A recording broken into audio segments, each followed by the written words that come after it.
Complete हो जाएगा, जिसमें आपको रोबोटिक्स लैब, एआई लैब, आपको फिजिक्स, केमिस्ट्री, बायोलॉजी, ये सब का लैब तो पुराना रहता ही है। हम लोग इस बार एक नया लैब डाल रहे हैं, वो है लैंग्वेज लैब। ऐसे ही पब्लिशर जो है होते हैं जो चले जाते हैं, वो मतलब कि उनको अगले साल नहीं आना है आपके पास, तो उस तरह की कंपनी हम लोग नहीं प्रेफर करते हैं। हम लोग ए ग्रेड कंपनी जो है, आपको गिनी चुनी वो 10-12 कंपनियां हैं जो ए ग्रेड हैं, जिसको जो 25 साल से ज़्यादा से पुस्तक के क्षेत्र में काम करी, बस उतना ही का किताब हम लोग इस्तेमाल कर रहे हैं। इस साल एक ध्येय से चल रहा हूँ, डिजिटल एंड वोकल। बच्चों को वोकल ट्रेनिंग के लिए मेरे स्कूल में मैं कोशिश करूंगा कि हाँ, कम से कम 5th से जो ऊपर के बच्चे हैं, they should be fluent in English. Spoken English मेरा प्राइमा फेसिया फोकस रहेगा इस साल, और डिजिटल प्लेटफॉर्म पर बच्चों को वेल अवेयर करना, ये मेरा फोकस रहेगा, और इसी पर हम लोग का इस साल काम करेंगे।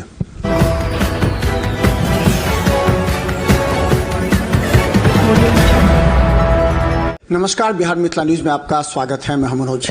देखिए, सभी का अलग अलग सीजन होता है और अभी एजुकेशन का सीजन है, यानी कि हर दरभंगा नहीं, मिथिलांचल के अभिभावक अपने बच्चों की गुणवत्तापूर्ण शिक्षा, उनके कैरियर के लिए काफ़ी चिंतित हैं। हम बता दें, 80% अभिभावक अभी भी चाहते हैं उनके बच्चे का बेसिक है वो मजबूत हो, और इसी के लिए हम कार्य भी करते हैं।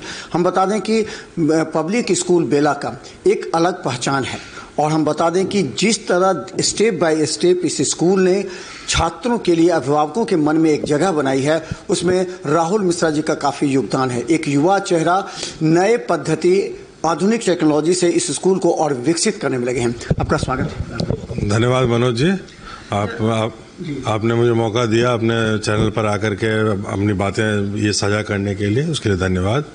राहुल जी, एक बहुत बड़ी जिम्मेवारी आपके कंधों पर आपके जो पापा हैं, फिर आपके दादा हैं, उन लोगों ने दी है। आपने जब इस पूरे सिस्टम को आपने संभाला, उस समय आपको लगा कि एक चुनौती है इसको और अपने तरीके से डेवलप करना, क्योंकि पहले जो परंपरागत शिक्षा थी, अब की शिक्षा में काफ़ी बदलाव हुआ है। देखिए, पहले शिक्षा पद्धति अलग थी, अब शिक्षा पद्धति बदलती चली जा रही है। अब हम लोग देखते हैं कि जैसे बहुत सारी चीज़ें बदल गई। अभी नया न्यू एजुकेशन पॉलिसी आ गया, एनसीएफ बायलॉज आ गया, अब आपके लिए मैंडेटरी हो गया है। एक तरह से आप समझिए कि आपको डिजिटलाइजेशन की तरफ हम लोग मूव कर रहे हैं। और जब हम लोग डिजिटल इसका बात करेंगे तो हम लोग कैसे भूल सकते हैं कि हम लोगों को डिजिटल होना मतलब कम्प्लीटली डिजिटल प्लेटफॉर्म पे जाना है। जैसे कि हम अभी इस शहर में, दरभंगा शहर में 4 स्कूल हम लोग इस तत्वाधान में चल रहा है। चारों स्कूल में हम लोगों ने कोशिश किया है कि जितना भी हो हम लोग डिजिटल प्लेटफॉर्म की तरफ मूव करें। कुछ हद तक हम लोग कर पाए हैं, कुछ हद तक करने की कोशिश कर रहे हैं। जैसे इस साल कंप्लीट हो जाएगा, जिसमें आपको रोबोटिक्स लैब, एआई लैब, आपको फिजिक्स, केमिस्ट्री, बायोलॉजी, ये सब का लैब तो पुराना रहता ही है। हम लोग इस बार एक नया लैब डाल रहे हैं, वो है लैंग्वेज लैब, जिसमें आपको आपका बोलने का तरीका, आप यहाँ के बच्चे बाहर जाते हैं, अंग्रेजी में पिछड़ जाते हैं, अंग्रेजी नहीं ढंग से बोल पाते हैं, तो उसके लिए फोनेटिक्स का डेवलपमेंट बहुत ज़रूरी है। तो उस फोनेटिक्स के डेवलपमेंट के लिए लैंग्वेज लैब की स्थापना हो रही है, एआई लैब की स्थापना हो रही है, आपको रोबोटिक्स लैब की स्थापना हो रही है, और विभिन्न तरह के हम लोग पूरे स्कूल में डिजिटल क्लासरूम्स और जो भी डिजिटल, जो भी आज के डेट में हम लोग डिजिटली जो भी हम लोग साउंड कर सकते हैं स्कूल को, उतना हम लोग साउंड करने की कोशिश कर रहे हैं। राहुल जी, आप अभिभावकों से भी मिलते होंगे, अभिभावकों की भी सोच जो पहले थी और अभी उसमें भी परिवर्तन हुआ, तो आपने क्या फीडबैक लिया अभिभावकों से? अब वो क्या चाहते हैं, स्कूलों से क्या एक्सपेक्ट करते हैं? देखिए, पहले के अभिभावक जो थे उनका सोच था कि बच्चा को पहाड़ा अगर है तो उसको एक से 25-20 तक का या 29 तक का पहाड़ा याद होना चाहिए। आजकल के बच्चे अभिभावक सोचते हैं मेरा बच्चा स्मार्ट बने, पब्लिकली उसका इंटरफेस जो हो वो अच्छा हो, वो बात करे तो अच्छे से बात करे। अब के गार्जियन को बहुत ज़्यादा मतलब नहीं रह गया है कि उनका बच्चा जिस क्षेत्र में जाना चाहे उस क्षेत्र में वो चाहते हैं वो एक्सेल करे, ना कि बस हाँ ये पढ़ाई है, इतना करना है, तुमको इंजीनियर बनना है या डॉक्टर बनना है, 2 ही क्षेत्र है।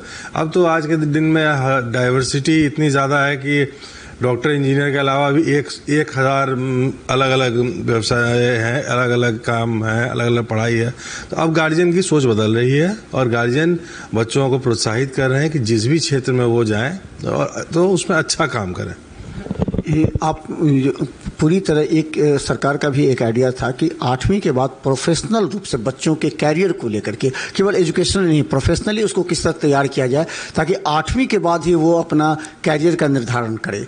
और जैसे आपने कहा कि बिजनेस फील्ड में भी जा सकता है, अलग अलग है। तो उसमें किस तरह आपने टीम बनाई क्योंकि बच्चों को थोड़ा सा, अभिभावकों को लगे मेरा बच्चा 8वां के बाद ही परफेक्ट हो जाएगा। देखिए, इसमें बोलने में बड़ा आसान लगता है कि 8वां में बच्चा अपना करियर चूज कर ले, लेकिन 8वें क्लास में बच्चे की उम्र होती है 12 साल, लगभग लमसम 12-13 साल के बीच में होती है। क्या आपको लगता है कि 12-13 साल की उम्र में वो बच्चा अपना करियर तय कर सकता है? लेकिन हाँ, उसकी रुचि को देखते हुए कि उसको किस चीज में रुचि है, वो उससे हम लोग एक अनुमान लगा सकते हैं कि ये बच्चा किस तरफ झुकाव है। मैथ्स में बढ़िया है, फिजिक्स में बढ़िया है तो यह इंजीनियरिंग में जा सकता है, सोशल साइंस में बढ़िया है तो ये कॉमर्स में जाएगा, ये चार्टर्ड अकाउंटेंट या उस तरह में जा सकता है, ये ड्राइंग में बहुत अच्छा है तो ये फाइन आर्ट्स की तरफ जा सकता है, ये आर्टिस्टिक अप्रोच रखता है। इस तरह से हम लोग डिफ्रेंशिएट कर सकते हैं। लेकिन बच्चा खुद 8वीं क्लास में सक्षम नहीं है कि वो निर्णय ले सके कि हमको भाई यही क्षेत्र में जाना है। बायोलॉजी में अच्छा है, डॉक्टर बन सकता है, जो बहुत सारी चीजें हैं जिस पैरामीटर्स को देख करके हम लोग कोशिश कर सकते हैं, समझने का प्रयास कर सकते हैं कि भाई ये बच्चा आगे जाकर के किस क्षेत्र में जाएगा। तो हम लोग उसको देखते हुए उस चीज़ को हम लोग एक अनुमान लगा सकते हैं। हम लोग कंफर्म नहीं हो सकते 8वां में। जब वो 10वां पास करता है, उसका मार्किंग सिस्टम और ये वगैरह देख करके प्रैक्टिकल में कैसा किया, हम लोग एक निष्कर्ष पर पहुँचते हैं कि हाँ, इसको बायोलॉजी लेना चाहिए, कि मैथ्स लेना चाहिए, कि इसको कॉमर्स लेना चाहिए। एक चीज़ सबसे बड़ी बात है कि टीचर्स का सिलेक्शन और टीचर्स को आप अपने तरीक़ा से ढाल सके। जो आप सिस्टम डिजिटलाइजेशन बता रहे हैं, बच्चों के अंदर जो है स्फूर्ति हो, एक एनर्जी हो, वो उसके लिए टीचर्स को किस तरह वर्कशॉप करते हैं, किस तरह टीचर्स का सिलेक्शन होता है, टाइम टू टाइम उनका फीडबैक कैसे आता है?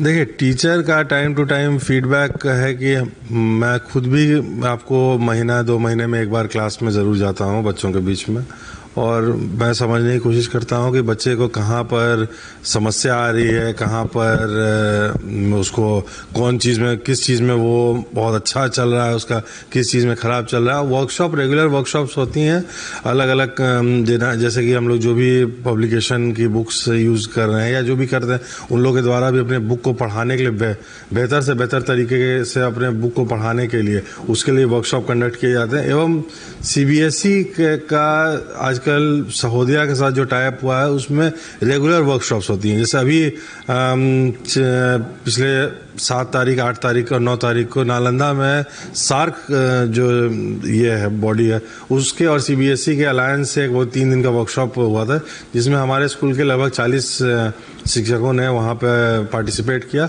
और नया टीचिंग मेथोडोलॉजी सीख करके वहाँ से आए और अपने और शिक्षकगण में वो शेयर करेंगे। एक कुछ स्कूल ने कहा है कि जो किताब स्पॉन्सर करते हैं, जो किताब देते हैं, वो अपने कुछ ऐसे स्पेशल गेस्ट को रख करके उनका जो बुक स्कूल में जाता है उसके बारे में टीचर्स को थोड़ा सा गाइड करेंगे, टीचर्स को थोड़ा वर्कशॉप करेंगे ताकि उनको बच्चों को पढ़ाने में आसान हो। क्योंकि कोई ऐसे है पब्लिशर जो किताब दे के चले जाते हैं, फिर उनका कोई फीडबैक नहीं होता है। देखिए, हम लोग उस चीज़ में नहीं विश्वास करते हैं। ऐसे ही पब्लिशर जो है होते हैं जो चले जाते हैं, वो मतलब कि उनको अगले साल नहीं आना है आपके पास, तो उस तरह की कंपनी हम लोग नहीं प्रेफर करते हैं। हम लोग A ग्रेड कंपनी जो है, आपको गिनी चुनी वो 10-12 कंपनियां हैं जो A ग्रेड है, जिसको जो 25 साल से ज़्यादा से पुस्तक के क्षेत्र में काम करी, बस उतना ही का किताब हम लोग इस्तेमाल करते हैं। और इस साल तो सारी कंपनियां अपने न्यू एजुकेशन पॉलिसी के हिसाब से किताब को चेंज कर दिया गया है। तो अब हम लोग मात्र वही 10-12 कंपनी जो जैसे ऑक्सफोर्ड हो, आपका पियर्सन हो, रचना सागर हो, आपको विवा हो, जो आपको टॉप 10-15 कंपनीज है, उतना ही की किताब हम लोग यूज़ करते हैं और उतना ही का किताब से पढ़ाया जाता है। उनका साल में एक कंपनी द्वारा कम से कम 2 वर्कशॉप ज़रूर कराया जाता है। अब ये अंतिम सवाल है, क्योंकि बच्चों पर निर्भर करता है कि बच्चों का सिलेक्शन, क्योंकि उसका कंपनी काफ़ी ज़्यादा महत्वपूर्ण होता है कि बच्चे किस जगह से आते हैं, किस सोसाइटी से आते हैं। और आपका 4 सिस्टम है, 4 जगह, अलग अलग जगह आपने स्कूल्स को लॉन्च किया है और सभी जगह आपकी बराबर जिम्मेवारी भी है। तो बच्चों का चयन इस सेशन में 26-27 में किस तरह आप करते हैं, उनको फिर किस तरह डिवाइड करते हैं, या फिर गार्जियन को कैसे बताते हैं कि आपका बच्चा साइंस की तरफ ज़्यादा है, आर्ट्स की तरफ ज़्यादा, और किस किस क्लास में बढ़े? देखिए, ये चीज़ तो हम लोग क्लास 8 के ऑनवर्ड्स जो है उसमें हम लोग साइंस, लेकिन हम लोग एक बेसिक ये होता है, बेसिक एक टेस्ट का सिस्टम है जिससे बच्चे का हम लोग किस क्लास में बच्चे का एडमिशन होगा उसके लिए हम लोग ये करते हैं। होता है, बहुत बार होता है कि बच्चा आया 5वां क्लास में एडमिशन कराने के लिए, उम्र उसकी 9 साल 10 साल है, 11 साल है उम्र, लेकिन वो बच्चा दूसरे क्लास के लायक भी नहीं है। तो उस केस में हम लोग अभिभावक को समझाते हैं कि भैया आप देखिए, आप 1 साल वेट कर लीजिए, 1 साल आप दूसरे या तीसरे में इसको डालिए, फिर आपको अगर बच्चा अच्छा करेगा, उम्र इसकी बीत रही है, तो हम लोग कोशिश प्रयास करके बच्चा भी मेहनत करे, टीचर भी मेहनत करे, अभिभावक भी मेहनत करे, और उसके बाद उस बच्चे को हम लोग किसी तरह से कोशिश करेंगे कि या तो प्रमोशन करके या कुछ करके उसको हम एक सही समय पे वो 10वां एवं 12वीं की परीक्षा दे पाए। इस बार 26-27 के लिए क्या रणनीति है आपके बच्चों के सिलेक्शन को लेकर के, या फिर अभी जो एडमिशन होने वाले हैं उसमें कुछ नई आपकी कोई योजना है? देखिए, रणनीति कुछ ऐसा खास हम लोग बोलेंगे तो वो रणनीति कुछ ऐसी खास नहीं है। रणनीति ये हम लोग का चारों संस्था जो है वो दरभंगा का सबसे पुराना संस्था है। 1961 में, इस साल हम लोग 65 साल पूरा करने जा रहे हैं स्कूल का। तो कोई ऐसी नया रणनीति नहीं है, लेकिन हाँ, इस बार हम लोग पिक एंड चूज करके जो बच्चे आएंगे, जो न्यू एडमिशन होगी, उसमें पिक एंड चूज करके हम लोग अच्छे से एग्जाम लेकर के तभी हम लोग एडमिशन लेंगे। हम लोग इस बार वॉल्यूम पर नहीं जाएंगे, हम लोग इस बार क्वालिटी पर फोकस करेंगे।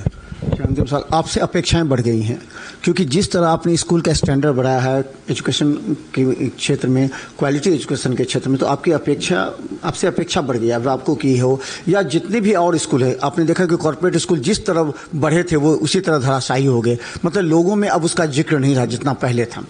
तो अपेक्षा लोगों की है, यहाँ के सिस्टम को है आपसे अपेक्षा कि आप कुछ और बेटर करेंगे। तो आपके यहाँ, क्योंकि आप देश विदेश भी घूमते हैं, कई जगह जाते हैं, वहाँ की एजुकेशन पॉलिसी और इसके सिस्टम को आप अपने कंपेयर करते होंगे, तो आपके दिमाग में कौन सी ऐसी है जो कुछ बेटर, जो अपेक्षा लोगों की है यहाँ? देखिए, मैं इस साल एक ध्येय से चल रहा हूँ, डिजिटल एंड वोकल।